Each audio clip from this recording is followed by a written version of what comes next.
Hello बच्चों, कैसे हैं आप लोग। तो आज आप लोगों का फिर से दोबारा स्वागत है कॉन्सेप्ट ऑफ कैलकुलस की दूसरी क्लास में। पहली क्लास में हम लोगों ने देखा था कि कैलकुलस का हमारे फिजिक्स में हर जगह यूज़ है, हायर लेवल पे काफ़ी ज़्यादा यूज़ है। आपके लेवल पे भी अगर आप कॉम्पिटिटिव एग्ज़ाम के क्वेश्चन करने जाते हो और अगर जो पेपर बनाने वाला टीचर है वो चाहता है कि मैं सब्जेक्ट से थोड़ा डिफ़िकल्ट क्वेश्चन दूँ, तो ज़रूर उसमें वो कैलकुलेटिव पार्ट में कैलकुलस को इंक्लूड करता है। कैलकुलस के देखा जाए तो मेजर लेवल पे बाहर बाहर दो हिस्से होते हैं। पहले में हम ये देखते हैं कि अगर किसी फिजिकल क्वांटिटी भौतिक राशि में अगर बदलाव आ रहा है तो उस बदलाव को हम कैसे जज करें, कैसे मेज़र करें।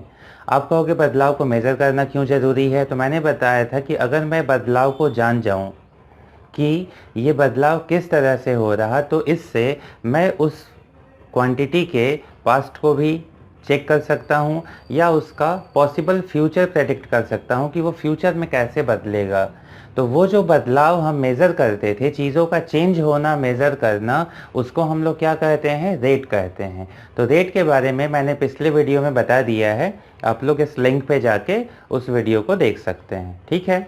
जिसमें रेट क्या होते हैं, रेट कितने तरह के होते हैं या रेट का कैलकुलेशन कैसे होता है। रेट वही है जिसको मैथ में लोग क्या कहते हैं, डिफरेंशिएशन। तो डिफरेंशिएशन मैथ का एक हिस्सा होता है उसके कैलकुलेटिव पार्ट को करने के लिए, लेकिन उसका जो एप्लीकेशन है, जो यूज़ है, वो कहाँ है, तो वो आपको फिजिक्स में या साइंस के लगभग हर ब्रांच में थोड़ा बहुत तो मिल ही जाएगा। इवन बायो में भी मिल जाएगा, केमिस्ट्री में भी मिल जाएगा।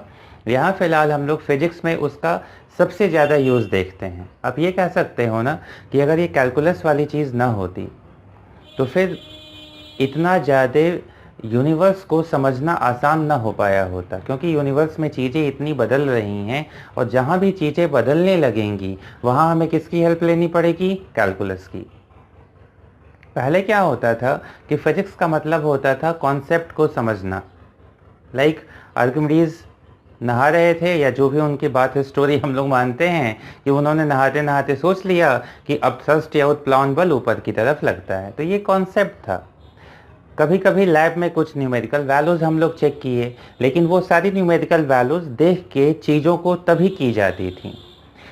आइंस्टाइन ने एक नई चीज़ शुरू की कि वो पेपर पे कैलकुलेशंस किए, और सोच सकते हो 1914 के अराउंड, आज से 100 साल से भी थोड़े ज़्यादा पहले उन्होंने पेपर पे जो पॉसिबिलिटीज़ देखी वो अब जाके हम रियल लाइफ में, चाहे वो ब्लैक होल का प्रेडिक्शन हो या ग्रेविटेशनल वेव का हो, ये सब नाम आप सुने होंगे थोड़ा बहुत। अगर आपका फिजिक्स में इंटरेस्ट होगा तो ब्लैक होल, ग्रेविटेशनल वेव, ये सारी चीज़ें आप जानते होंगे।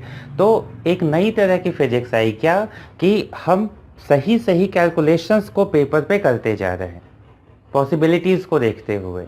और हमने जो उस समय पेपर पे सोचा, किसकी हेल्प से, जो कैलकुलेशंस आ रहे थे उनकी हेल्प से, वो कैलकुलेटिव पार्ट अब जाके हम रियल लाइफ में देख पा रहे हैं। ग्रेविटेशनल वेव 2016 में हम चेक कर पाए, ठीक है। ब्लैक होल अभी आप देखे होंगे, पिछले साल हम लोग उसकी पहली पॉसिबल फ़ोटो ले पाए हैं, जो हमारे गैलेक्सी के जो सेंटर पे जो ब्लैक होल है उसके बारे में। तो कैलकुलस इसलिए इम्पॉर्टेंट है, और यही फिजिक्स का दूसरा पार्ट है कि कॉन्सेप्ट के अलावा जो कैलकुलेटिव पार्ट होता है वो भी फिजिक्स के लिए उतना ही इम्पॉर्टेंट हो जाता है, लेकिन हायर लेवल पे ज़्यादा होता है। आपके लेवल पे तो पहले इम्पॉर्टेंट चीज़ क्या है, कॉन्सेप्ट को समझना। अभी हमें समझने लगना कि चलो मेरा कैलकुलस स्ट्रांग है तो मेरा फिजिक्स स्ट्रांग हो जाएगा।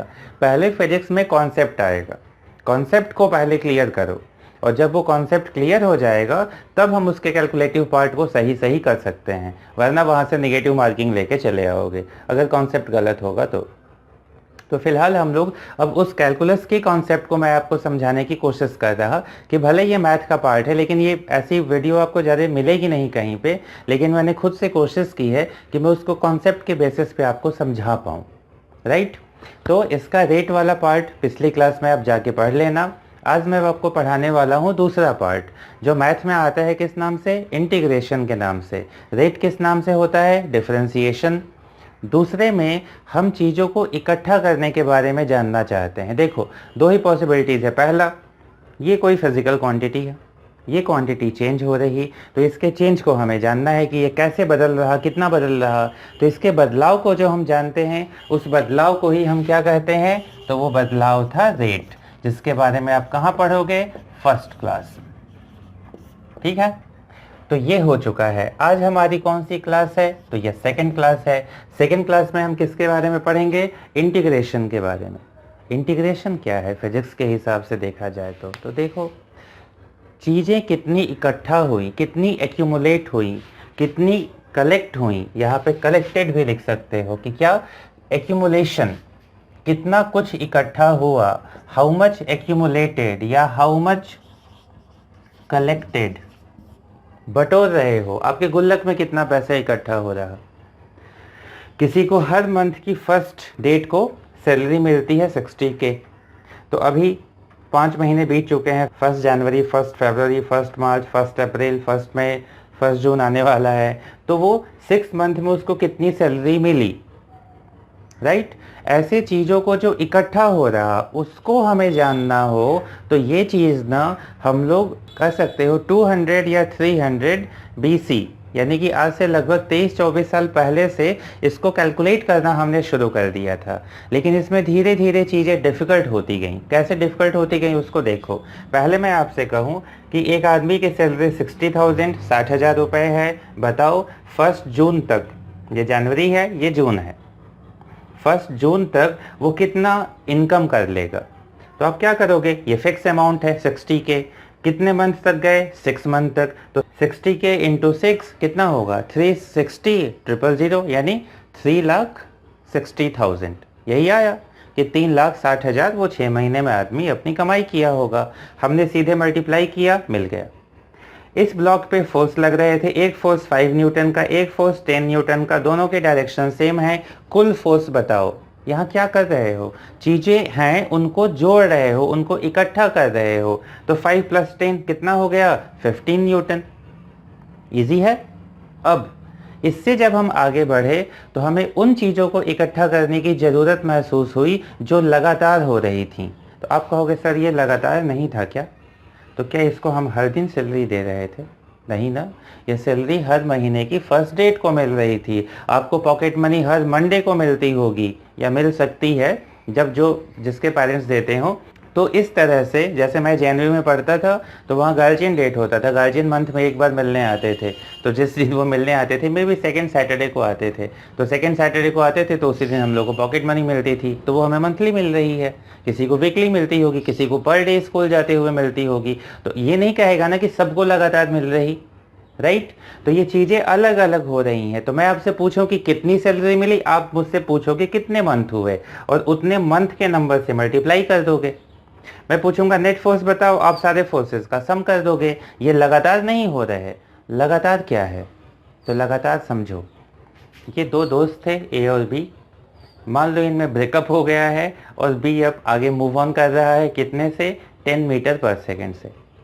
तो ये ऐसा नहीं है ना कि अभी चलेगा, फिर थोड़ी देर बाद चलेगा, फिर थोड़ी देर बाद चलेगा। ये चल रहा है तो लगातार जा रहा है बिना पीछे पलटे। तो मान लो ये लगातार अगर जा रहा है 10 मीटर पर सेकेंड से, तो ए से इसकी जो दूरी है, ये दूरियाँ क्या हो रही हैं, बढ़ती जा रही हैं। तो ये जो दूरियों को बढ़ना है, ये रुक रुक के हो रहा कि लगातार हो रहा, लगातार हो रहा। कब तक होगा, जब तक ये चलेगा। कितने से चल रहा, 10 मीटर पर सेकेंड से। तो ये लगातार होने वाली चीज़ हुई, ठीक है। टैप खोल दिए हो, पानी निकल रहा, बाल्टी में भर रहा। ये हर महीने वाली चीज़ है कि लगातार, ये लगातार हो रहा, लगातार पानी गिर रहा, लगातार पानी इकट्ठा हो रहा। तो जहाँ चीज़ें कॉन्टिन्यूअस हो गई, वहाँ हमारे सामने थोड़ी प्रॉब्लम आने लगी कि अब हम कैसे जोड़ें, राइट।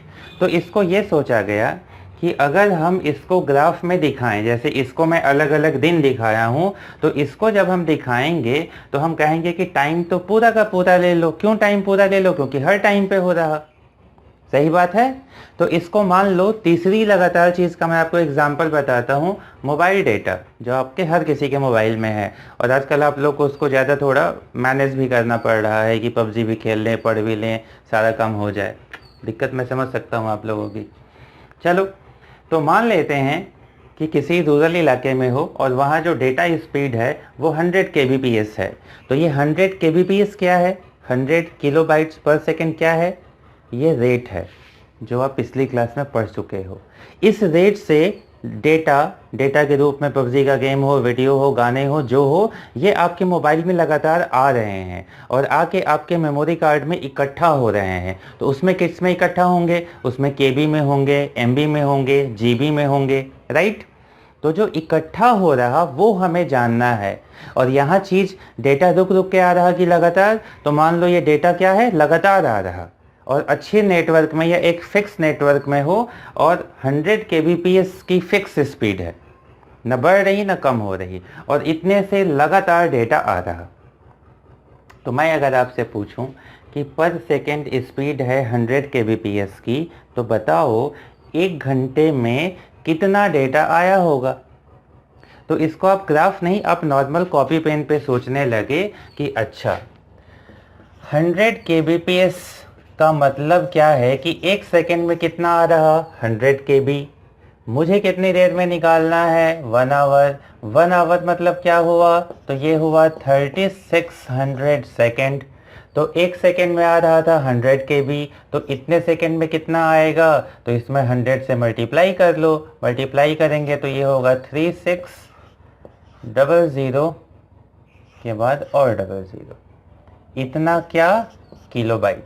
इतना क्या है, किलोबाइट है। अगर मैं एमबी में पूछूं तो आप इसमें 1024 से क्या कर दोगे, डिवाइड कर दोगे। क्यों? क्योंकि 1 MB मतलब 1025 KB। 1 MB is equal to इतना KB होता है।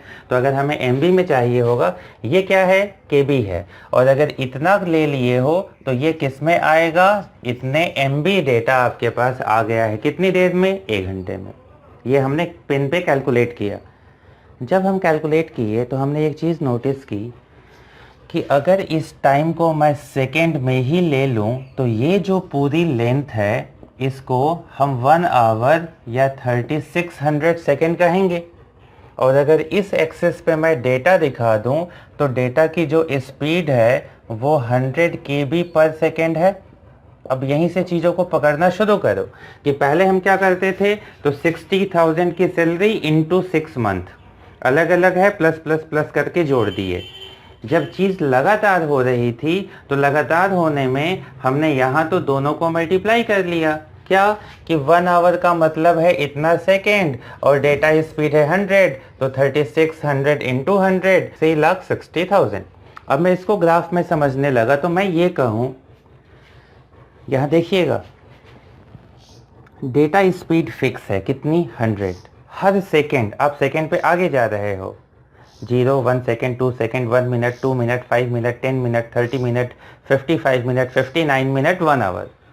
इस सारे टाइम कितना है, 100। तो मैं अगर कहूँ कि पूरा बताओ तो आप कहोगे अभी तो बताए थे सर, दोनों को मल्टीप्लाई कर दिए थे, यहाँ दोनों को मल्टीप्लाई किए थे। तो मैं कहूँगा कि अच्छा इसका मतलब कि इस 100 और इसमें मल्टीप्लाई करना है क्या, तो ये हो जाएगी हमारे रेक्टेंगल की हाइट और ये हो जाएगी उसकी लेंथ, और इन दोनों को अगर मैं मल्टीप्लाई करूँ तो ग्राफ में तो मुझे ये एरिया मिलता है। तो मैं ये समझ जाऊँगा कि ये जो एरिया है यही हमें किसके बारे में बता रहा, एक्यूमुलेटेड थिंग्स के बारे में, कि कितना कलेक्ट होता है या कितना एक्यूमुलेट होता है। अगर ये निकालना है तो जो भी चीज़ है उसके और एक्सिस के बीच का क्या निकाल लो, एरिया। समझ में आया? तो इसको लिख सकते हो कि area between graph and axis is total accumulated possibility. कुल कितना इकट्ठा हुआ ये कौन बता देता है, ग्राफ और एक्स एक्सिस के बीच का एरिया।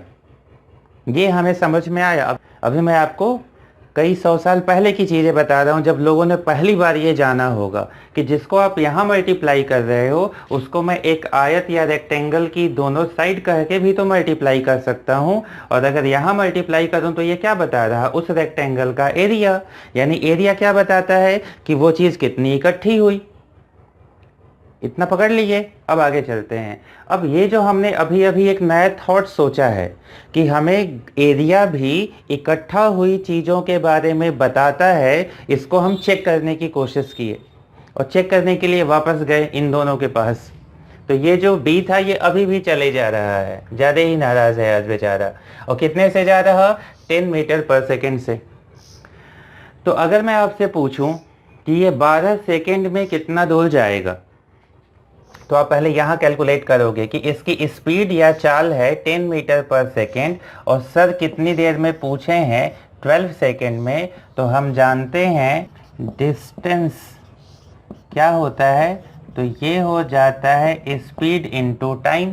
कितने से जा रहा 10 से, कितनी देर तक गया 12 सेकेंड, तो 12 इंटू 10 ये कितना हुआ, तो 120 मीटर यानी 120 मीटर चला गया है। ठीक है, तो ये जो यहाँ आया इसको मैं यहाँ अगर दिखाऊं तो यहाँ मैं कह दूं कि ये मान लो ये हाइट यानी कि ये ऊंचाई ये मैंने दे दी 10, क्योंकि वाई एक्सेस पे मैंने क्या ले ली है, इसकी स्पीड। तो ये कितने से जा रहा 10 से, तो ये मान लो है 10 और ये लगातार 10 से जा रहा है यानी हर सेकंड पे ये कितने से जा रहा 10 से। अब अगर मैं पूछूं कि 12 सेकंड में कितना जाएगा तो आप कहोगे कि ये है 12, ये है 10, तो इसका एरिया निकाल लो। तो इसका एरिया भी क्या होगा, तो 10 इंटू 12 यानी कितना 120। तो हमने जो सोचा वो चीज़ हमें नीचे भी मिल गई कि कुल अगर निकालना है तो क्या निकाल लो, जिसकी टोटल वैल्यू चाहिए उसका और जिसके साथ वो दिया गया हो उनके बीच का एरिया निकाल लो। समय के साथ दिया गया होगा तो समय के साथ एरिया, दूरी के साथ दिया होगा दूरी के साथ एरिया, जिसके साथ दिया होगा उसका एरिया निकाल लो। भाई एरिया एक लाइन तो नहीं देगा ना, एरिया है तो एक साइड में भी होगा दूसरे साइड में भी कुछ होगा, दोनों को गुणा करके उसका एरिया निकाल लो। वो एरिया ही हमें क्या देगा, टोटल एक्यूमुलेटेड अमाउंट। तो हम अभी तक जो सिर्फ गुणा कर रहे थे, मल्टीप्लाई कर रहे थे, हम एरिया तक पहुंच गए हैं। ठीक है, और यहाँ तक चीज़ें काफ़ी अच्छी लग रही थी। यहाँ भी कह सकते हो अगर मान लो इसमें पानी नीचे की तरफ आ रहा और मैं कह दूँ कि हर सेकेंड 10 ml पानी आ रहा, पर सेकेंड कितना आ रहा 10, और फिक्स है कि नल से 10 ml ही पानी आएगा।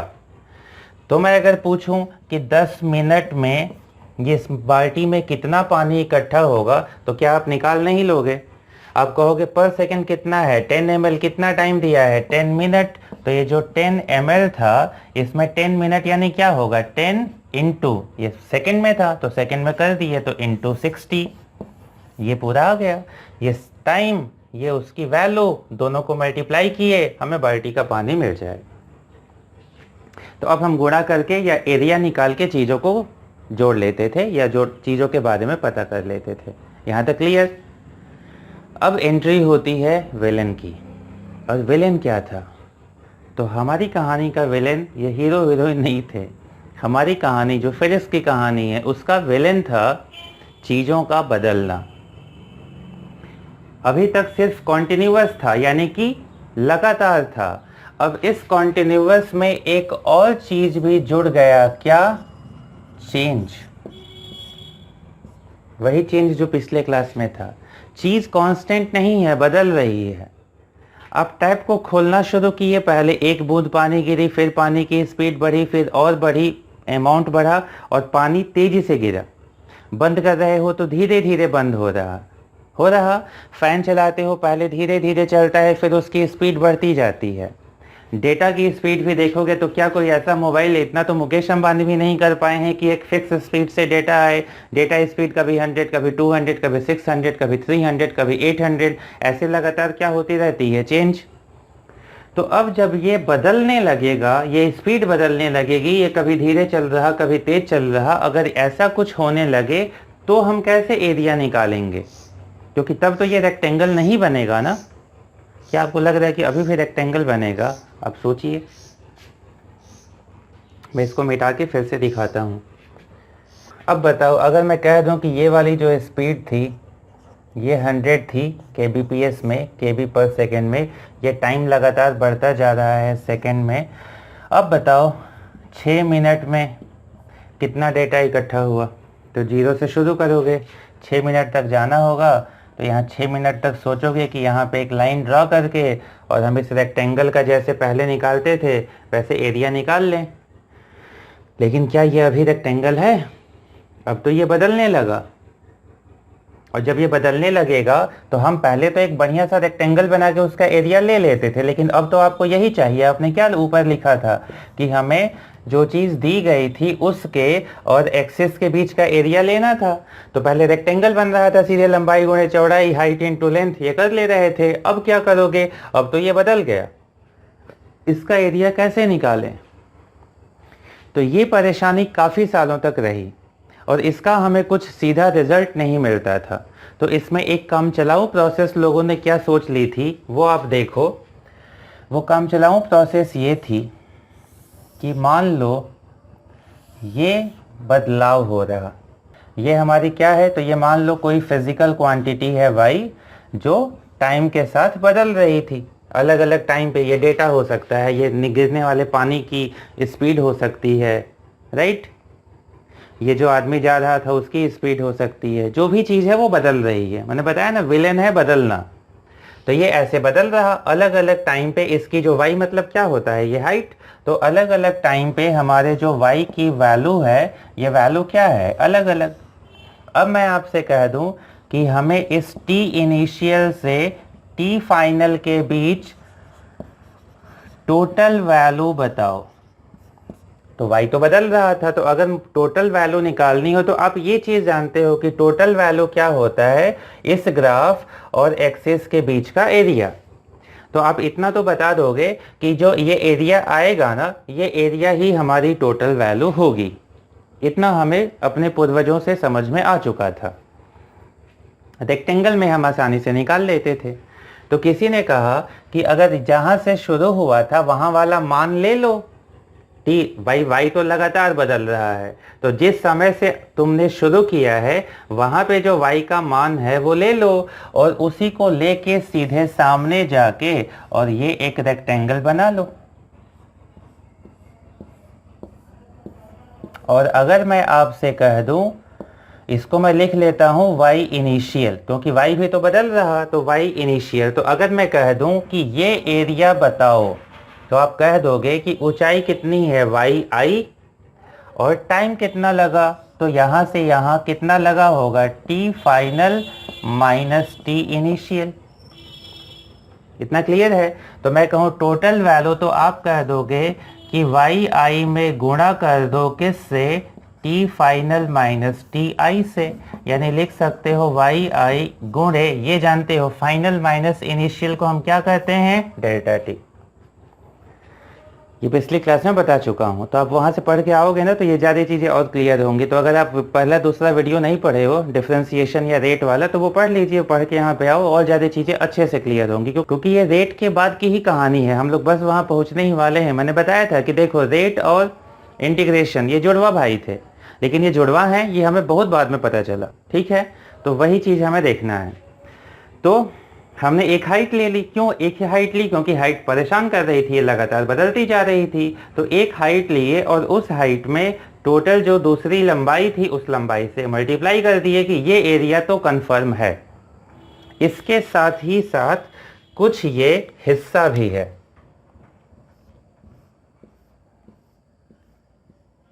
तो आपसे मैं पूछूंगा कि ये बताओ, ये जो निकाले हो क्या सही में यही आंसर है? तो आप कहोगे नहीं, अगर ये 100 आया है तो 100 से तो कंफर्म है कि थोड़ा सा ज़्यादा है। कितना ज़्यादा? ये ग्रीन एरिया।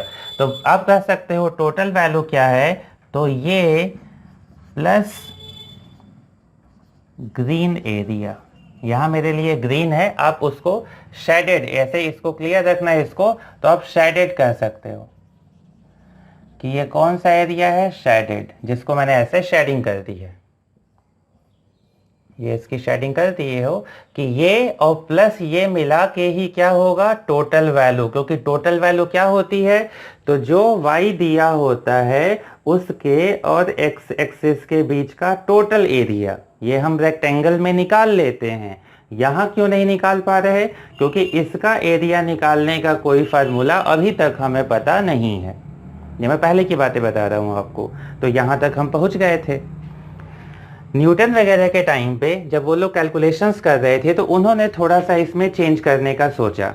आप पहले पॉज करके इन दोनों को बना लो, फिर मैं आगे पढ़ाता हूँ, ठीक है।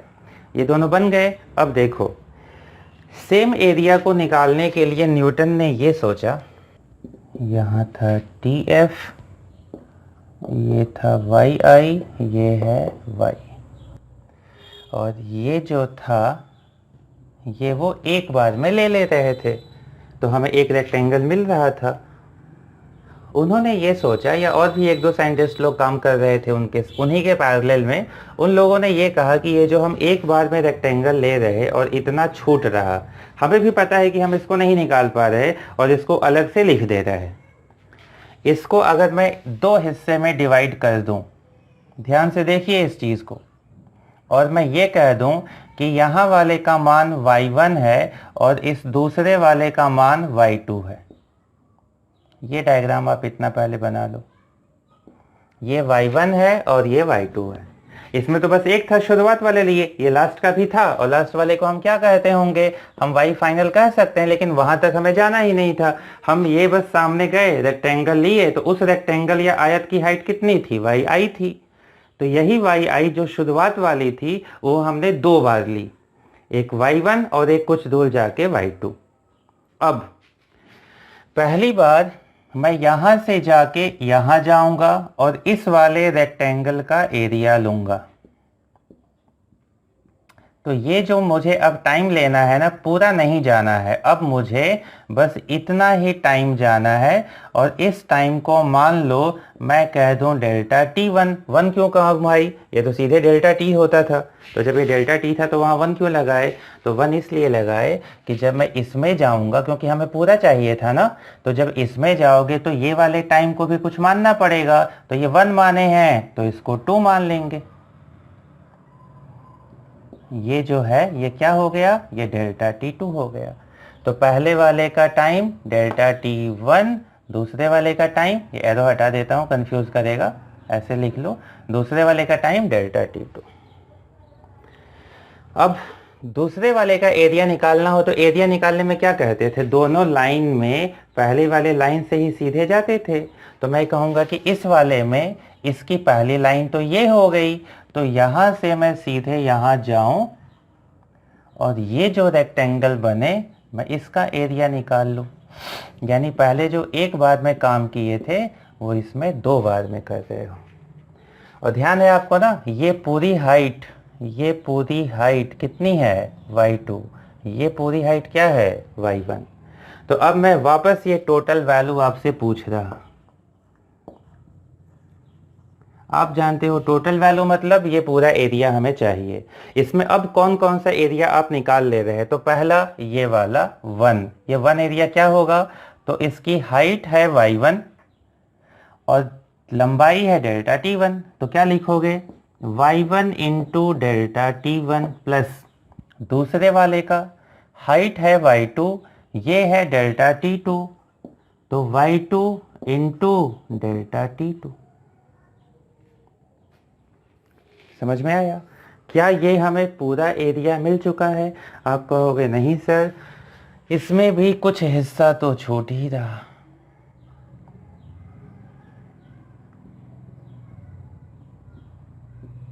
तो साथ में लिखना पड़ेगा प्लस ग्रीन एरिया, जो हम नहीं निकाल पा रहे, लेकिन हमें देखने को ये मिला कि इसमें जो ज़्यादा छूट रहा था, जो ज़्यादा अनकैलकुलेटेड हिस्सा था, वो इसकी तुलना में इसमें कम हो गया है कि नहीं, आप बताओ।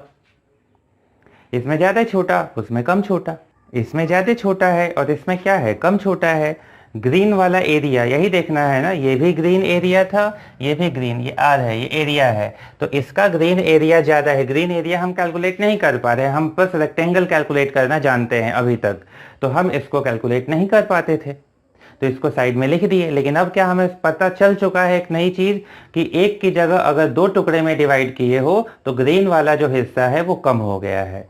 तो उसी में किसी ने आइडिया दिया, ये नोट करके आप पॉज करके बना लेना ये डायग्राम, कि अगर हम इसको कई सारे एरिया में डिवाइड कर दें, अगर हम इसको यहाँ से शुरू किए थे, ये पहला था yi, तो इसके बाद ये, इसके बाद ये, इसके बाद ये, इसके बाद ये, अगर ऐसे ही हम t इनिशियल से t फाइनल, ये i मतलब इनिशियल, f मतलब फाइनल, इसको हम हजारों टुकड़ों में डिवाइड कर दें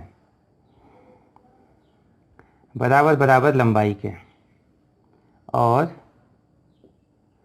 हर टुकड़े का जो टाइम है ना वो टाइम हम ले लें डेल्टा टी हर एक हिस्से का। तो अब एक हिस्से को ध्यान से, किसी एक हिस्से को देखो, मान लो मैं इसको देख रहा ना जूम करके, तो देखना इसकी जो पहली वाली लंबाई होगी उसी से मैं सामने जाके रेक्टेंगल बनाऊंगा और यहाँ पे मैं इसको शेड कर दूंगा। तो आप कहोगे ये एरिया मैं कैलकुलेट कर लूँगा। तो छूटेगा क्या? तो ये छूटेगा। इसके अगले वाले में यही काम, इसके अगले यही, इसके अगले यही, यही काम हमें हर जगह करना है। तो ऐसा नहीं कि अब नहीं छूट रहा, लेकिन अभी जो ग्रीन वाला हिस्सा छूट रहा ये पहले से क्या हो गया है, कम। तो हमें एक चीज़ समझ में आ गई कि हम डेल्टा टी को जितना छोटा करते जाएंगे वो छोटा हिस्सा उतना कम होता जाएगा, और हमारा जो निकला हुआ एरिया है यानी कि जो टोटल वैल्यू है ये इसके बराबर हो जाएगी। क्यों? क्योंकि ये वाला हिस्सा छोटा होते होते होते होते खत्म हो जाएगा। लेकिन कब होगा? जब हमारा डेल्टा टी यानी कि एक्स एक्सिस का जो टाइम इंटरवल है ये बड़ा हो कि छोटा हो, बहुत छोटा हो। तो हमें ये समझ में आ गया कि अगर डेल्टा टी को छोटा रखते हुए ये कैलकुलेट किया जाए तो अब हम लगभग सही सही टोटल वैल्यू के बराबर चले जाएंगे। टोटल वैल्यू सही क्यों आ जाएगी? क्योंकि जो बिना कैलकुलेटेड वाला ग्रीन हिस्सा था वो छोटा होता चला गया है। तो अब अगर मैं कहूँ कि टोटल वैल्यू बताओ, क्योंकि हमारा काम ही यही था, क्या? टोटल वैल्यू निकालना। तो पहले का क्या लोगे? जैसे उसमें दो में डिवाइड किए थे, पहले को y1 लोगे तो लिखोगे y1 इंटू डेल्टा टी। हमने इक्वल इक्वल पार्ट में डिवाइड कर लिया है कि डेल्टा टी सब में सेम रहे। सेकंड का y2 डेल्टा टी। ऐसे ही अगर n हिस्से में डिवाइड किए हो तो ये कह सकते हो yn डेल्टा टी। इसमें डेल्टा टी अगर कॉमन है तो इसको एक साथ, क्योंकि ये समेशन हमें तब तक मिल चुका था, हम लिखने लगे कि n की वैल्यू 1 से लेके n तक yi इंटू डेल्टा टी और प्लस ग्रीन वाला एरिया।